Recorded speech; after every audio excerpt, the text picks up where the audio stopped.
ಲೋಕ ಫಲಿತಾಂಶದ ಬಳಿಕ ರಾಜ್ಯ ಸರ್ಕಾರ ಪತನಗೊಳ್ಳುವಂತಹ ಭೀತಿ ಇದೆ.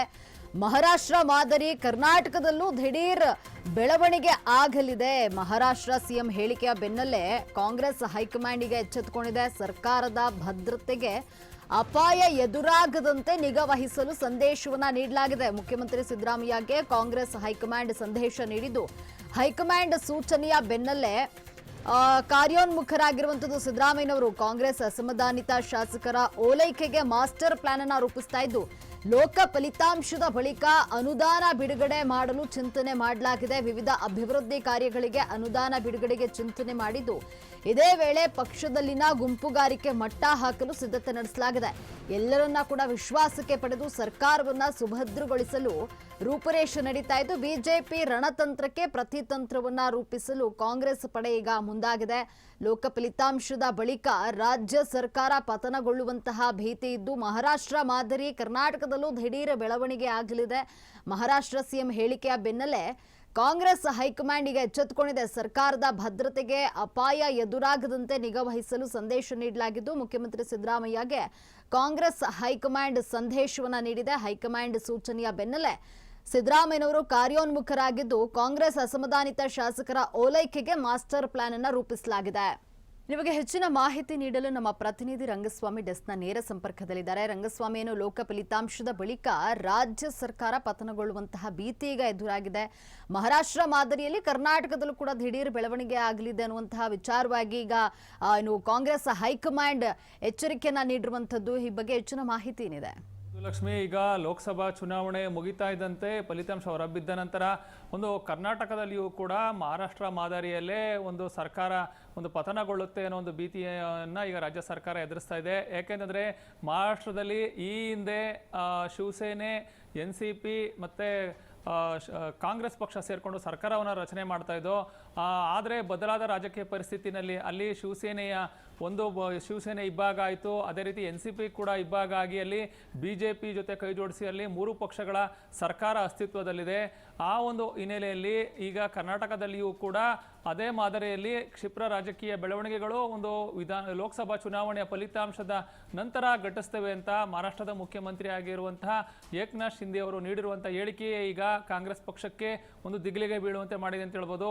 ಯಾಕೆಂದ್ರೆ ರಾಜ್ಯದಲ್ಲಿಯೂ ಕೂಡ ಕಾಂಗ್ರೆಸ್ ಪಕ್ಷ ಅಧಿಕಾರಕ್ಕೆ ಬಂದ ನಂತರ ಇದು ಉಪಮುಖ್ಯಮಂತ್ರಿ ಹುದ್ದೆ ಇರ್ಬೋದು, ಸಚಿವ ಸ್ಥಾನ ಇರ್ಬೋದು, ಈ ರೀತಿ ಬೇರೆ ಬೇರೆ ವಿಚಾರಗಳಿಗೂ ಕೂಡ ಒಂದು ಪ್ರಮುಖ ನಾಯಕರು ಅಸಮಾಧಾನಗೊಂಡಿದ್ರು. ಕೆಲವರನ್ನ ಸಮಾಧಾನ ಪಡಿಸಲಾಗಿದೆ. ಮತ್ತೆ ಕೆಲವರಿಗೆ ನಿಗಮ ಮಂಡಳಿಗಳಲ್ಲಿ ಸ್ಥಾನವನ್ನು ಕಲ್ಪಿಸುವ ಮುಖಾಂತರ ಅವರ ಒಂದು ಅಸಮಾಧಾನವನ್ನು ತಣಿಸೋದಕ್ಕೂ ಕೂಡ ಕಾಂಗ್ರೆಸ್ ಪಕ್ಷ ಮುಂದಾಗಿತ್ತು. ಆದರೆ ಇದೆಲ್ಲದರ ನಡುವೆ ರಾಜ್ಯ ಸರ್ಕಾರ ಒಂದು ಪಂಚ ಗ್ಯಾರಂಟಿ ಯೋಜನೆಗಳಿಗೆ ಹಣವನ್ನು ತೊಡಗಿಸುವ ಸಲುವಾಗಿ ಇದುವರೆಗೂ ಕೂಡ ಸರ್ಕಾರ ಅಸ್ತಿತ್ವಕ್ಕೆ ಬಂದ ನಂತರ ಪ್ರತಿ ವಿಧಾನಸಭಾ ಕ್ಷೇತ್ರವಾರು ಅಭಿವೃದ್ಧಿಗಾಗಿ ಅನುದಾನವನ್ನು ಬಿಡುಗಡೆ ಮಾಡಿಲ್ಲ.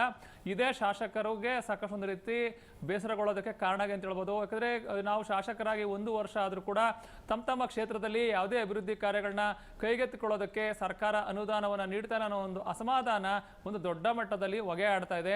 ಇದನ್ನೇ ಬಂಡವಾಳವಾಗಿಸಿಕೊಂಡಿರುವಂತಹ BJP ಆಪರೇಷನ್ ಕಮಲದ ಮುಖಾಂತರ ಅಸಮಾಧಾನಿತ ಕಾಂಗ್ರೆಸ್ ಪಕ್ಷದ ಶಾಸಕರು ನಾಯಕರನ್ನ ಸೆಳೆದು ಮಹಾರಾಷ್ಟ್ರ ಮಾದರಿಯಲ್ಲಿ BJP, JDS ಮತ್ತೆ ಕಾಂಗ್ರೆಸ್ ಪಕ್ಷದ ಸಿಡಿದು ಬರುವಂತಹ ಬಣದ ಜೊತೆ ಸೇರ್ಕೊಂಡು ಸರ್ಕಾರ ರಚಿಸುವ ನಿಟ್ಟಿನಲ್ಲಿ ಒಳಗೊಳಗೆ ರಣತಂತ್ರವನ್ನ ಎಣಿತಾ ಇದೆ. ಮಾಹಿತಿ ಹೊರಬೀಳ್ತಾ ಇದ್ದಂತೆ ಅದಕ್ಕೆ ಪುಷ್ಟಿ ನೀಡುವಂತೆ ಮಹಾರಾಷ್ಟ್ರ ಮುಖ್ಯಮಂತ್ರಿ ಏಕನಾಥ್ ಶಿಂದೆ ಅವರು ಕೂಡ ಲೋಕಸಭಾ ಚುನಾವಣೆಯ ಫಲಿತಾಂಶ ಹೊರಬೀಳ್ತಾ ಇದ್ದಂತೆ ಕರ್ನಾಟಕದಲ್ಲಿಯೂ ಕೂಡ ಮಹಾರಾಷ್ಟ್ರ ಮಾದರಿಯಲ್ಲೇ ಕ್ಷಿಪ್ರ ರಾಜಕೀಯ ಬೆಳವಣಿಗೆ ಆಗುತ್ತೆ, ಕರ್ನಾಟಕದ ಕಾಂಗ್ರೆಸ್ ಸರ್ಕಾರ ಪತನ ಆಗುತ್ತೆ ಅನ್ನೋ ಬಾಂಬನ ಸಿಡಿಸಿದ್ದಾರೆ. ಇದಾದ ಬೆನ್ನಲ್ಲೇ ಕಾಂಗ್ರೆಸ್ನ ಹೈಕಮಾಂಡ್ ಎಚ್ಚೆತ್ತುಕೊಂಡಿದ್ದು, ಮುಖ್ಯಮಂತ್ರಿ ಸಿದ್ದರಾಮಯ್ಯವ್ರಿಗೆ ಮೇಲಿಂದ ಮೇಲೆ ಸೂಚನೆಗಳನ್ನ ನೀಡುವ ಮುಖಾಂತರ ಸರ್ಕಾರದ ಭದ್ರತೆಗೆ ಯಾವುದೇ ರೀತಿ ತೊಂದರೆ ಆಗದಂತೆ ರಣತಂತ್ರ ರೂಪಿಸಬೇಕು ಅನ್ನೋ ಸಂದೇಶವನ್ನು ರವಾನೆ ಮಾಡಿದ್ದಾರೆ. ಇದೇ ಹಿನ್ನೆಲೆಯಲ್ಲಿ ಮುಖ್ಯಮಂತ್ರಿ ಸಿದ್ದರಾಮಯ್ಯನವರು ಈಗ ಎಲ್ಲರನ್ನು ಅಸಮಾಧಾನಿತ ಶಾಸಕರು ಪ್ರಮುಖ ನಾಯಕರನ್ನ ವಿಶ್ವಾಸಕ್ಕೆ ತೆಗೆದುಕೊಳ್ಳುವ ಮುಖಾಂತರ ರಾಜ್ಯದಲ್ಲಿರುವಂತಹ ಅಸ್ತಿತ್ವದಲ್ಲಿರುವಂತಹ ಕಾಂಗ್ರೆಸ್ ಪಕ್ಷದ ಸರ್ಕಾರಕ್ಕೆ ಯಾವುದೇ ರೀತಿ ಧಕ್ಕೆ ಆಗದಂತೆ ಈಗ ಕೂಡ ಅವರು ಕೂಡ ರೂಪುರೇಷೆಯನ್ನು ಸಿದ್ಧಗೊಳಿಸ್ತಾ ಇದ್ದಾರೆ. ಈಗ ರಾಜ್ಯದಲ್ಲಿ ನೀತಿ ಸಂಹಿತೆ ಜಾರಿಯಲ್ಲಿರುವ ಹಿನ್ನೆಲೆಯಲ್ಲಿ ಲೋಕಸಭಾ ಚುನಾವಣಾ ಫಲಿತಾಂಶ ಹೊರಬಿದ್ದು ನೀತಿ ಸಂಹಿತೆ ಮುಗಿತಾ ಇದ್ದಂತೆ ಶಾಸಕರ ಕ್ಷೇತ್ರಗಳಿಗೂ ಕೂಡ ಹೆಚ್ಚಿನ ಪ್ರಮಾಣದ ಅನುದಾನವನ್ನ ನೀಡುವ ಮುಖಾಂತರ ಅಸಮಾಧಾನಿತ ಶಾಸಕರನ್ನ ಹಿಡಿದಿಟ್ಕೊಳ್ಳೋದಕ್ಕೂ ಕೂಡ ಈಗ ಸಿದ್ದರಾಮಯ್ಯವರು ಮುಂದಾಗಿದ್ದಾರೆ ಅಂತ ಹೇಳ್ಬೋದು. ಈ ಮುಖಾಂತರ ಒಂದು ಬಿಜೆಪಿ ನಡೆಸ್ತಾ ಇರುವಂತಹ ರಣತಂತ್ರಕ್ಕೆ ಒಂದು ಪ್ರತಿತಂತ್ರವನ್ನ ಎಣೆಯೋದಕ್ಕೂ ಕೂಡ ಕಾಂಗ್ರೆಸ್ ಪಕ್ಷ ಈಗ ಮುಂದಾಗ್ತದೆ ಅಂತ ಹೇಳ್ಬೋದು. ಯಾಕಂದ್ರೆ ದಕ್ಷಿಣ ಭಾರತದಲ್ಲಿ ತೆಲಂಗಾಣ ಮತ್ತು ಕರ್ನಾಟಕದಲ್ಲಿ ಮಾತ್ರ ಒಂದು ಕಾಂಗ್ರೆಸ್ ಪಕ್ಷದ ಒಂದು ಪೂರ್ಣ ಬಹುಮತ ಪಡೆದಿರುವಂತಹ ಸರ್ಕಾರಗಳಿದಾವೆ. ಇಲ್ಲಿ ಅದರಲ್ಲೂ ಪ್ರಮುಖವಾಗಿ ದೇಶದ ಬಹುತೇಕ ರಾಜ್ಯಗಳಲ್ಲಿ ನೆಲ ಕಚ್ಚಿರುವಂತಹ ಕಾಂಗ್ರೆಸ್ ಪಕ್ಷ ಒಂದು ದೊಡ್ಡ ರಾಜ್ಯ ಅಂತಂದ್ರೆ ಕರ್ನಾಟಕದಲ್ಲಿ ಮಾತ್ರ ಈಗ ಅಸ್ತಿತ್ವವನ್ನು ಉಳಿಸ್ಕೊಂಡು ಅಧಿಕಾರದಲ್ಲಿದೆ. ಒಂದು ಲೋಕಸಭಾ ಚುನಾವಣೆಯಲ್ಲಿಯೂ ಕೂಡ ಒಂದು ಕೇಂದ್ರದಲ್ಲಿ ಮತ್ತೊಮ್ಮೆ ಅಧಿಕಾರದ ಕನಸು ಕಾಣ್ತಾ ಇರುವಂತಹ ಬಿಜೆಪಿಗೂ ಕೂಡ ಒಂದು ಪ್ರಬಲವಾದ ಪೈಪೋಟಿಯನ್ನು ನೀಡುವಲ್ಲಿಯೂ ಕೂಡ ಕಾಂಗ್ರೆಸ್ ಪಕ್ಷ ಯಶಸ್ವಿಯಾಗಿದೆ. ಆ ಒಂದು ಹಿನ್ನೆಲೆಯಲ್ಲಿ ಅದೇ ಅಸ್ತಿತ್ವವನ್ನು ಉಳಿಸಿಕೊಳ್ಳುವ ನಿಟ್ಟಿನಲ್ಲಿಯೂ ಕೂಡ ಸಿದ್ದರಾಮಯ್ಯನವರು ಒಂದು ರಣತಂತ್ರವನ್ನು ರೂಪಿಸ್ತಾ ಇದ್ದಾರೆ. ಎಲ್ಲ ಶಾಸಕರು ಒಂದು ಪ್ರಮುಖ ನಾಯಕರನ್ನು ಕೂಡ ವಿಶ್ವಾಸಕ್ಕೆ ತೆಗೆದುಕೊಳ್ಳುವ ಮುಖಾಂತರ ಒಂದು ರಾಜ್ಯದಲ್ಲಿ ಕಾಂಗ್ರೆಸ್ ಪಕ್ಷದ ಒಂದು ಸರ್ಕಾರಕ್ಕೆ ಯಾವುದೇ ರೀತಿ ಧಕ್ಕೆ ಆಗದಂತೆ ಈಗ ಸಿದ್ದರಾಮಯ್ಯವರು ಕೂಡ ಒಂದು ಮುಂದಾಗ್ತಾ ಇರೋ ಒಂದು ಹಿನ್ನೆಲೆಯಲ್ಲಿ ಮುಂದಿನ ಬೆಳವಣಿಗೆ ಏನಾಗುತ್ತೆ ಅನ್ನೋದು ಕೂಡ ಸಾಕಷ್ಟು ಒಂದು ಕುತೂಹಲ ಕೆಡೆ ಮಾಡ್ಕೊಂಡು ಅಂತ ಹೇಳ್ಬೋದು. ಯಾಕಂದ್ರೆ ಅಸಮಾಧಾನಿತ ಶಾಸಕರು ಅಂದ್ರೆ ಅಲ್ಲಿ ಮಹಾರಾಷ್ಟ್ರದಲ್ಲಿ ಅಜಿತ್ ಪವಾರ್ NCP ಇಂದ ಸಿಡಿದು ಬಂದ್ರೆ ಏಕನಾಥ್ ಶಿಂದೆ ಅವರು ಶಿವಸೇನೆಯಿಂದ ಸಿಡಿದು ಬಂದು ಅಲ್ಲಿ ಸರ್ಕಾರ ಒಂದು ರಚನೆಯಲ್ಲಿ ಒಂದು ಪ್ರಮುಖ ಪಾತ್ರವನ್ನು ವಹಿಸಿದ್ರು. ಆ ಒಂದು ಕಾರಣದಿಂದ ಇಲ್ಲಿ ಏಕನಾಥ್ ಶಿಂದೆ ಅಜಿತ್ ಪವಾರ್ ಯಾರಾಗ್ತಾರೆ ಕರ್ನಾಟಕದಲ್ಲಿ ಕಾಂಗ್ರೆಸ್ ಪಕ್ಷದಿಂದ ಅನ್ನೋ ಮಾತುಗಳು ಕೂಡ ಸಾಕಷ್ಟು ಒಂದು ರೀತಿ ಕುತೂಹಲ ಕೇಡೆ ಮಾಡಿಕೊಟ್ಟಿದ್ದಾವೆ. ಯಾವ ಭಾಗದ ಒಂದು ಪ್ರಮುಖ ನಾಯಕರು ಇದು ಆಪರೇಷನ್ ಕಮಲಕ್ಕೆ ಬಲಿಯಾಗ್ತಾರೆ, ಆ ಮುಖಾಂತರ ಕಾಂಗ್ರೆಸ್ ಪಕ್ಷದ ಶಾಸಕರನ್ನ ಸೆಳೆದು ತರ್ತಾರೆ ಅನ್ನೋದು ಕೂಡ ಸಾಕಷ್ಟು ಒಂದು ರೀತಿ ಚರ್ಚೆಗೆ ಒಂದು ಗ್ರಾಸ ಆಗಿದೆ ಅಂತ ಹೇಳ್ಬೋದು.